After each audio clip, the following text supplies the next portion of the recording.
Bom dia, gente. Boa tarde, boa noite, né? Dependendo aí da hora que você for ver. Fazendo esse vídeo, né? Um vídeo resumo daí do nosso curso, né, de interpretação e pregação da Bíblia.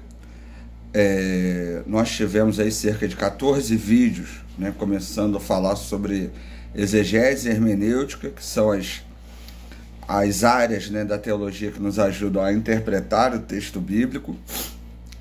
E são importantes, né, para todo pregador, para todo aquele e aquela que quer entender a mensagem do texto bíblico. E a ideia desse vídeo é reunir, né, fazer um grande resumão aí das informações passadas. E você agora, né, sempre que tiver uma dúvida, né, sempre que quiser rever, vai estar lá no YouTube, então você pode acessar, pode buscar e fica aí a teu critério. Tem alguns materiais, né, que a gente disponibilizou no grupo. Eu, assim que publicar esse vídeo, eu também vou disponibilizar mais alguns materiais lá no grupo para você continuar a pesquisa em relação aos textos bíblicos. Algumas coisas que são importantes para você lembrar. Primeiro, a gente precisa ler constantemente o texto bíblico e ler com atenção. A gente precisa ler o versículo e o seu contexto. O texto nunca pode servir apenas de pretexto. Lembre-se sempre, né, que o Antigo Testamento foi escrito em hebraico e o Novo Testamento em grego. Algumas partes a gente tem aí em aramaico, mas as línguas dominantes são o hebraico e o grego. Por isso, sempre que você pesquisar um texto bíblico, é importante usar as ferramentas de exegese e hermenêutica, os comentários, as introduções bíblicas, para você entender realmente o significado da palavra. No texto bíblico, quando nós lemos a Bíblia em português, nós estamos lendo uma interpretação. Então, o nosso desafio é realmente entender o que os autores originais quiseram dizer. E aí, nisso, a exegese e a hermenêutica são ferramentas importantes. A exegese é aquela tarefa de extrair o sentido do texto, e a hermenêutica é a tarefa de aplicar o sentido do texto. Então, pensando em fazer a exegese do texto de Romanos 1:1, Paulo, servo de Jesus Cristo, chamado para ser apóstolo, né? Então, nesse trecho, eu vou ali fazer a exegese. Vou pegar o texto em grego, né? Paulo, doulos, Christou, Iesu, né? Cletos, apóstolos, chamado para ser apóstolo.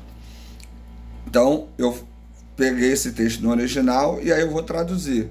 Então, Paulo, né, servo de Jesus Cristo, chamado para ser apóstolo. Mas em grego, como é que eu posso ter? Esse termo doulos, que é escravo, ele especificamente não é apenas servo, é a ideia de escravo. Então, quem era o escravo na época de Paulo? É o cara que perdeu a guerra, é o cara que nasceu escravo, é a pessoa que se vendeu para pagar uma dívida.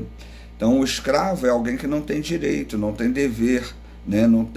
Só tem deveres, né? Não tem direitos diante do seu senhor. E ele tem um chamado para ser apóstolo. Quem é apóstolo? O que era apóstolo?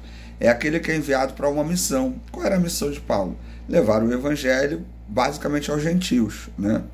Nós não temos mais apóstolos hoje, né? O dom de apóstolo, inclusive, está mais ligado aos missionários, né? Que tem missão específica, né? Aqueles que trabalham com missões internacionais, com crianças, com pessoas de rua, com drogados, e aí por diante.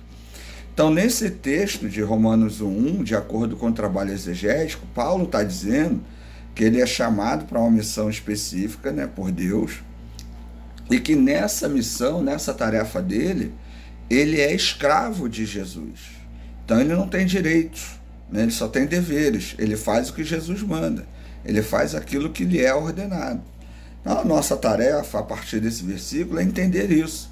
Nós também temos as nossas missões, nossas tarefas, e em meio a elas, nós precisamos obedecer e não questionar. E com isso, né, até algumas orações que a gente ouve aí de vez em quando, eu declaro, eu não aceito, isso não tem base bíblica, né? Porque diante de Deus, Ele é Senhor e nós somos os escravos.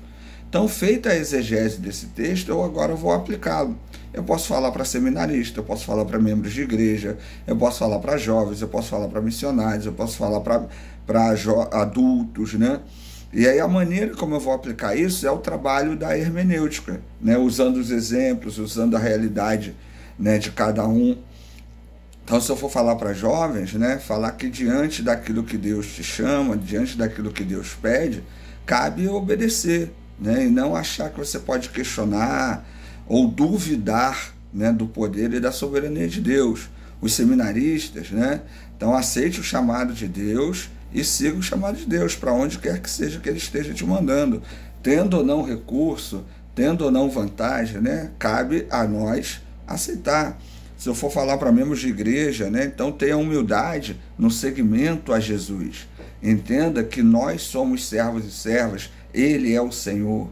Então, a hermenêutica e a exegese, elas vão nos ajudar nesse trabalho de interpretação. Então, fiz o trabalho de interpretação. E agora vem a tarefa da homilética, que nós vimos também, né, que a homilética é a tarefa, então, de eu montar o sermão, né? Eu vou pegar esse conteúdo do versículo e aí eu vou montar o sermão, fazer uma introdução, vou separar 3 pontos, fazer uma conclusão, colocar uma ilustração, pode ser uma historinha, né? Então eu começo com uma introdução, falando da importância de obedecermos a Deus, de entendermos o seu chamado, de assim como Paulo foi obediente até o fim, nós também devemos ser. E aí, o que precisamos para obedecer a Deus? Aí, ponto 1, humildade. Ponto 2, confiança. Ponto 3, fé, né? Então, a humildade, confiança e fé. 3 pontos baseados no versículo. Então, conclusão. Diante disso, aceite o chamado de Deus. Então, a homilética vai nos ajudar a isso, a montar, né, o sermão. É claro que eu estou fazendo aqui de maneira resumida, mas nós vimos durante o curso que temos vários tipos de sermão, né? Sermão devocional, pastoral, sermão exegético, expositivo, né? Que usa mais a exegese. Então, são materiais que vão nos ajudar a entender o sentido do texto. Essa é a nossa grande tarefa, né? Sempre tentar entender o motivo do texto, por que ele foi escrito, para quem que ele foi escrito, quem é o autor desse texto, a data desse texto, o ambiente, o contexto em que ele está inserido, e a partir daí passar essa mensagem. Não é simples, né? Não é algo que você faz assim de uma hora para outra. Eu vou orar, Deus vai me revelar toda a verdade. Deus fala conosco, Deus nos ilumina, mas ao estudar o texto bíblico, nós precisamos entender que precisamos estudar, né? Então, preciso de comentários bíblicos. E aí eu sempre falo com vocês, né, da importância de nós termos comentários exegéticos, que vão trabalhar as línguas originais. No grupo lá eu já disponibilizei alguns para vocês. Depois eu vou disponibilizar mais outros materiais, né? Então, introduções ao Novo e ao Antigo Testamento, comentários. A introdução é um grande resumão de todos os livros. E o comentário é uma explicação de livros separadamente. Alguns vêm até versículo por versículo. Isso vai te ajudar, né, a entender o texto. E a partir disso, a tarefa da homilética é eu montar o sermão de maneira que a pessoa que está me ouvindo entenda a mensagem. Agora, eu só posso montar um sermão se eu entendi o texto. Por isso, a nossa tarefa ela é árdua, né, na ideia de que eu vou dedicar muito mais tempo ao estudo do texto. Então, para uma mensagem de meia hora, é importante que você estude 2, 3 horas. Para quê? Para que você sugue todo o conteúdo do texto. E aí depois entendeu o texto, trabalhou o texto, sabe do que ele está falando, tem plena certeza. E aí você vai montar o seu sermão. Você já deve ter ouvido pregadores e pregadores que não sabiam para onde estavam indo, né? Começa a falar de um jeito, no meio vai para outro, no final vai para outro, ou fica pegando textos aqui e ali fora do contexto. É possível fazer uma mensagem com vários textos, já falamos sobre isso, na mensagem temática, por exemplo, né? Em que eu uso textos para falar de um tema.